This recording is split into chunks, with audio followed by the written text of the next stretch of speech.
Uppercut, uppercut, sonic boom! Well, hello there, human tippies, earthlings, whoever you are, wherever you are, whatever you're doing, if you're lucky enough indeed to be doing it too. Thanks for watching. We've had a lot of people watching lately on the live streams, on the TikTok, and on YouTube. We're streaming every Thursday evening and Sunday evening NA time, and it's been an absolute hoot. We do slip the odd occasional random stream in there as well, and they all go pretty well. Now, today, I want to talk to you about this gun here, the Ace 32. One of the big things about this channel is we run through the numbers, we crunch them, but then when you actually combine it with gameplay experience and come out with an idea on how the weapon performs, and particularly how it performs in comparison, not just to other guns of a similar nature, but within the meta of the game. It's very important, I think, that we get that right. The reason is the Ace doesn't really compete with just AKMs and honey badgers and barrel M762s. It's a bit naive not to put the Ace in against the DBS now, because, oh my god, like the player base just wants to run DBS M4. It's so frustrating to watch and play against. It's the most passive meta. You get people that want to spray at range and then hide behind a corner as you push forward and shoot you with the DBS. It's like the ultimate min-maxing of the game without really taking a lot of risk.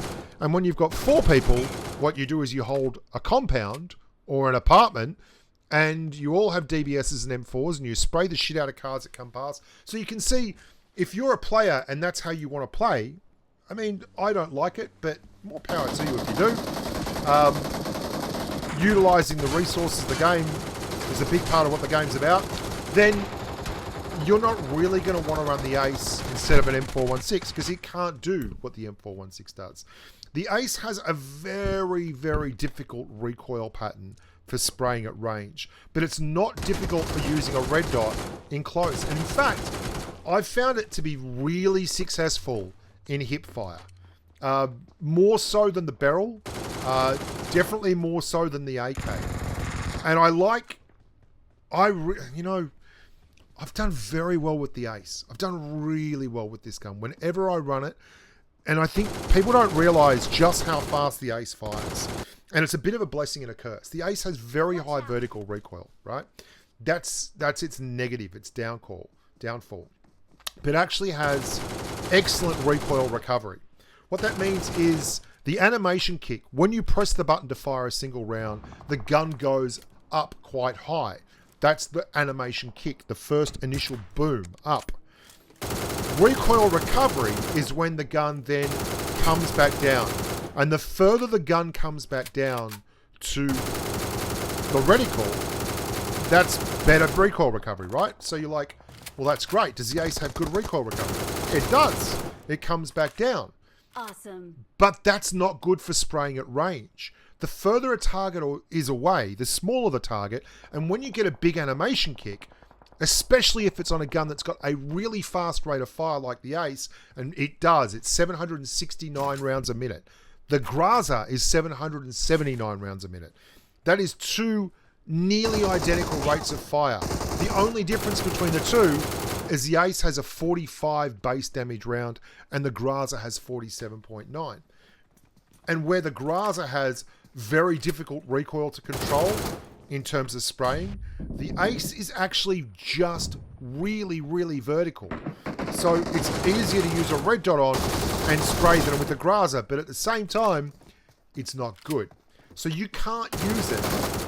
You cannot use this to replicate a secondary slot multi-purpose weapon like a SCAR-L or an M416 or my current favorite, an AUG. But you can use it like this with a red dot at like that 50 meter range, you know? That's kind of where you're looking. That's kind of where you want to be, as far as you want to be. And people will say, oh, I've sprayed with it. Yeah, so have I, man. Like, the argument is crazy. I've had people tell me, well, I do well with this gun. And McDingling and I ran Mark 47 Mutants a couple of weeks back. And we both had like 2,000 damage. Does that mean that the gun is the best? No, definitely not. What it means is that we were able to utilize the Mark 47 Mutant and put it in good situations and come out on top. It doesn't mean it's a great gun. It sure as hell isn't what you'd call easy. So you've got to be really aware that this is a primary slot weapon only. The Ace-32 is not a secondary slot weapon. But it does have reasonably good hip fire, especially for a 7.62 weapon. Of all the 7.62 guns, I'd say this has got the best hip fire. Second for me, I don't know. None of the others are great. The Honey Badger is probably there. The Honey Badger can be good. But I don't want to get into the Honey Badger. Jeez, it's a can of worms on that thing. This is just such an underutilized weapon. And there's kind of a sad part of it is there's just too many good weapons competing in this primary slot that are ARs. And yet you never see the Ace on the battlefield. You never see the Mark 47 Mutant on the battlefield. When I was playing not long ago, running the Mutant, I was at school and there was a guy running around the apartments and I just sat in the window at school and I fired the Mark 47 Mutant a couple of times to kill a bot, and the guy from apartments just ran across an open field and I killed him because he was so certain that no one would be running a freaking Mark 47 Mutant in an actual game of PUBG Mobile that he was desperate to get there and get the bot kill before his friend did. So they both died. And it feels a little bit like that sometimes with the Ace.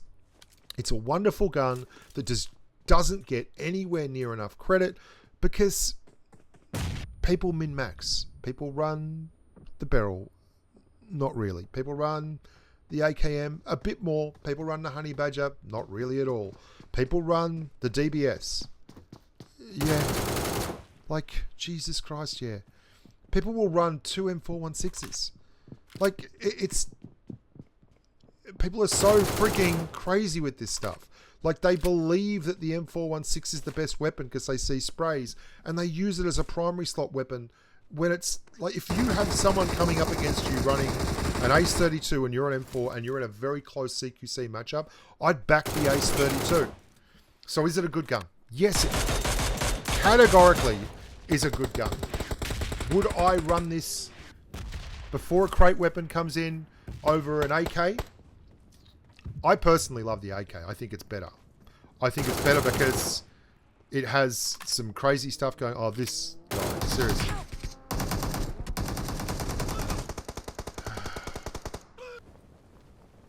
Jesus.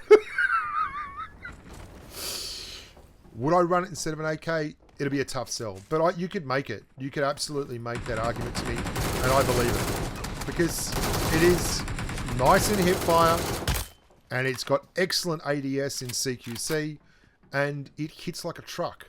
45.9 damage is a lot more than any 5.56 AR. 45.0 flat, sorry. 45.9 is the M762. It gets an extra 0.9 base. It doesn't have the special source limb damage, explosive damage like a AKM gets. It does have nicer iron sights. The iron sights are really good. The iron sights on the Ace are underrated, low-key, some of the best iron sights in the game. Please give us some meds. Yes, I think we won that one. We lost the McDingling, though. They thirsted the McDingling, dickheads. That's the Ace-32. You can see that hip fire. It works, baby. It works. There's those iron sights. They work good, too. Look at that old man movement. Look at that grub coming in and taking all my freaking kills with the revolver. You grub. Yeah. So if you're coming here looking for OP Ace-32, well, you're not going to find that. It's a perfectly grand weapon that if you get used to it, you will get more value out of it. It's not a gun that I would recommend you just pick up randomly and run. If you put some effort into the Ace-32, much like an AK, you'll get a better feeling on what it can actually do for you, and you'll probably come away a better player because of it. I'm Bushka. Thank you so much for watching. Thank you very much for constantly attending the live streams. Remember to like the videos, subscribe, and why not turn up for a live stream, have a bit of a giggle. We have a good time. And if you've got any videos you'd like to see made in particular, leave a comment in the comments below, and I'll get cracking with it. Until next time, look after yourself, stay safe on the battlefield, and bye for now.